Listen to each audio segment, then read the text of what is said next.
નમસ્કાર વિદ્યાર્થી મિત્રો, આપ સર્વે વિદ્યાર્થી મિત્રોનું સહૃદય હાર્દિક સ્વાગત છે આપણી મનપસંદ યુટ્યુબ ચેનલ ગુરુ જ્ઞાન શાળાની અંદર. તો મિત્રો, આજે આપણે ધોરણ 8 વિષય વિજ્ઞાન ચેપ્ટર નંબર 12 કેટલીક કુદરતી ઘટનાઓનું સ્વાધ્યાયનું સંપૂર્ણ સોલ્યુશન કરવા જઈ રહ્યા છીએ. તો વિદ્યાર્થી મિત્રો, વિડીયો તમારે સ્કીપ કર્યા વગર છેલ્લા સુધી પૂરેપૂરો જોવાનો છે. પસંદ આવે તો એક લાઈક પણ કરવાની છે.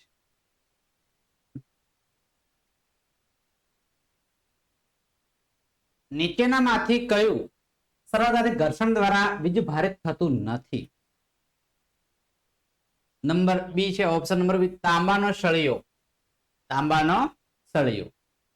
2 નંબર છે મિત્રો, જ્યારે કાચના સળિયાના રેશમના ટુકડા સાથે ઘસવામાં આવે ત્યારે સળિયો ધન ભારિત થાય છે, જ્યારે કાપડ ઋણ ભારિત થાય છે. Option number B is right answer. Next મિત્રો,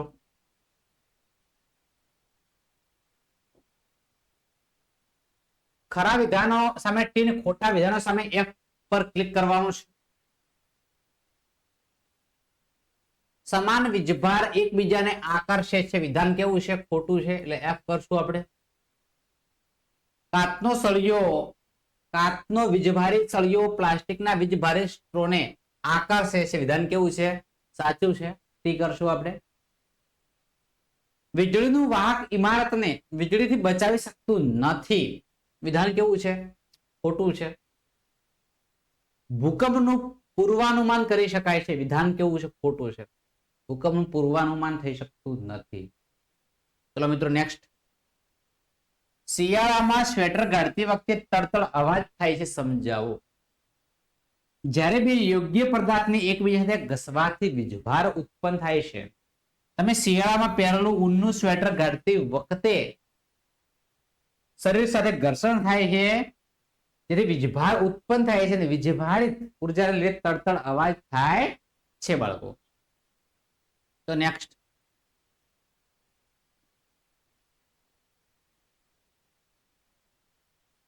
સમજાવો કે શા માટે વીજભારિત પદાર્થને આપણા હાથ વડે અડવાથી એનો વીજભાર દૂર થાય છે? મનુષ્યનું શરીર વિદ્યુત વાહક છે. ત્યારે આપણે વીજભારિત પદાર્થને અડીએ ત્યારે પદાર્થ પરનો વીજભાર આપણા શરીરને મારફત જમીનમાં જાય છે. આ રીતે પદાર્થ પરનો વીજભાર જે છે એ જમીનમાં ચાલી જતા પદાર્થ જે છે એ વીજભાર વિહીન થાય છે. નંબર 5 છે, ભૂકંપ વિનાશ કરતા ને ક્યાં માપક્રમ વડે માપી શકાય છે? તેનું નામ જણાવો. બરાબર, તો રિક્ટર સ્કેલ કહે છે. શું કહે છે? Richter scale. ભૂકંપને વિનાશકતાના માપક્રમ શું કહેવાય? રિક્ટર સ્કેલ કહે છે. બરાબર. કોઈ એક ભૂકંપનો સ્કેલ પર તીવ્રતા 3 નોંધાય છે. શું તે સિસ્મોગ્રાફ વડે નોંધાશે? તો તે સિસ્મોગ્રાફ વડે નોંધાય છે. બરાબર છે કે શું તેનો તમે વિનાશ નોતરશે? કોઈ પણ ભૂકંપની તીવ્રતા 3 હોય તો એ સિસ્મોગ્રાફ વડે નોંધાશે. જે ભૂકંપની તીવ્રતા રિક્ટર સ્કેલ પર 7 થી વધુ હોય તો તેનો વિનાશ નોતરે છે. જો કોઈ ભૂકંપની તીવ્રતા રિક્ટર સ્કેલ પર 3 હશે તો વિનાશ નોતરશે નહીં. 7 થી વધારે હશે તો વિનાશ નોતરશે. નેક્સ્ટ.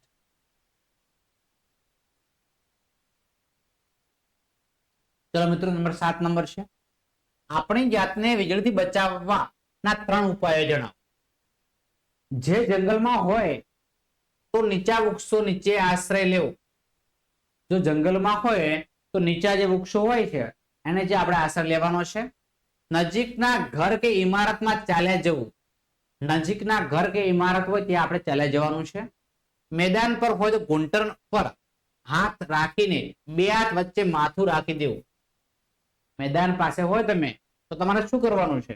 મેદાન પર હોય તો ઘૂંટણ પર હાથ રાખીને 2 હાથ વચ્ચે માથું રાખી દેવું. બરાબર.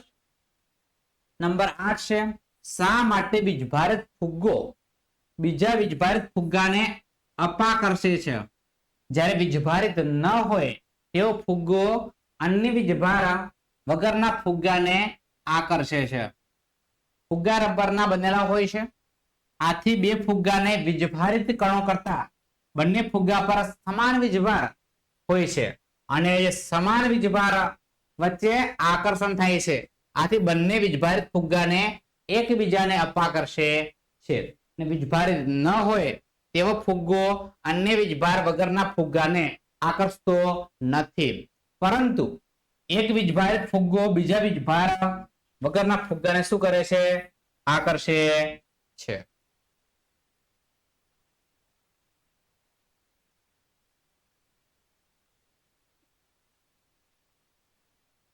જે સાધનની મદદથી પદાર્થ વીજભાર શોધી શકાય તે આકૃતિને સમજાવવાની છે.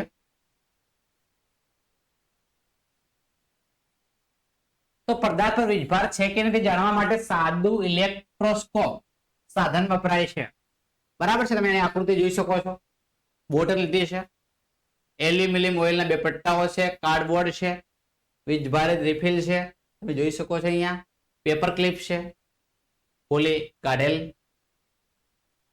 આકૃતિમાં સાદું ઇલેક્ટ્રોસ્કોપ દર્શાવેલ છે, જેમાં વીજભારિત રિફિલ આકૃતિમાં દર્શાવ્યા મુજબ પેપર ક્લિપના બહારના છેડાને અડાડતા વીજભાર જે છે એલ્યુમિનિયમના ફોઇલની બે પટ્ટીને મળે છે અને બંને સમાન વીજભાર મળતા પટ્ટીઓ વચ્ચે અપાકર્ષણ થાય છે અને એકદમ પોળી થાય છે. એલ્યુમિનિયમ ફોઇલની પટ્ટીઓનું પોળા થવું એ પદાર્થ વીજભારિત છે તેમ સૂચવે છે. જો પદાર્થ રિફિલ પેપર ક્લિપને અડાડતા પટ્ટીઓ પોળી થતી ન હોય તો આ સ્થિતિ પદાર્થ વીજભારિત નથી એમ સૂચવે છે. આમ ઇલેક્ટ્રોસ્કોપની મદદથી પદાર્થ વીજભારિત છે કે નહીં તે જાણી શકાય છે.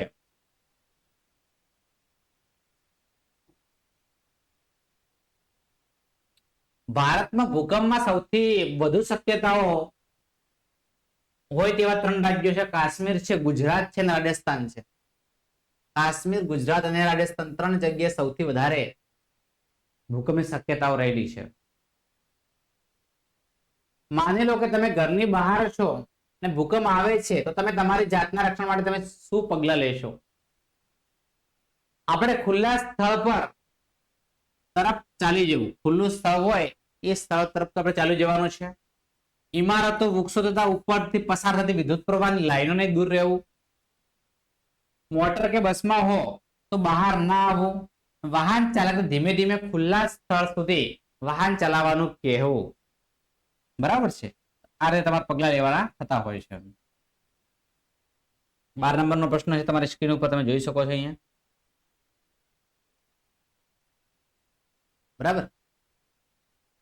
હવામાન ખાતાની આગાહી મુજબ કોઈ ચોક્કસ દિવસે ગાજવીજ સાથે તોફાન આવવાનું અનુમાન છે. માની લો કે તમારે તે દિવસે બહાર જવાનું છે, તમે છત્રી લઈ જશો? સમજાવો. ગાજવીજ સાથેના તોફાનો દરમિયાન છત્રી સાથે લઈ જવી યોગ્ય નથી,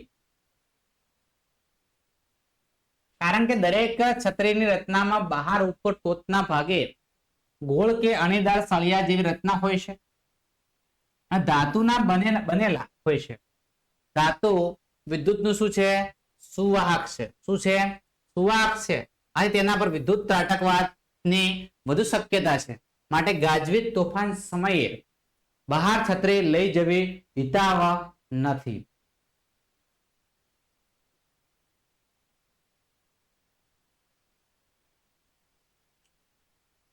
ચલો વિદ્યાર્થી મિત્રો, આ છે આપણો આજનો વિડીયો. વિદ્યાર્થી મિત્રો, વિડીયો તમને પસંદ આવતો હોય તો વિડીયોને અચૂક લાઈક કરજો. ચેનલ પર નવા હોય અને ચેનલને હજુ સુધી સબસ્ક્રાઇબ ન કર્યું તો ચેનલને અચૂક સબસ્ક્રાઇબ કરજો. બાજુમાં આપેલા બેલ આઇકનને પણ પ્રેસ કરજો, જેથી કરી આવનારા વિડીયો નોટિફિકેશન આપ સૌ વિદ્યાર્થી મિત્રોને મળતી રહે. ફરી મળીશું નેક્સ્ટ વિડીયોની અંદર. ત્યાં સુધી આવજો. જય હિન્દ, જય ભારત.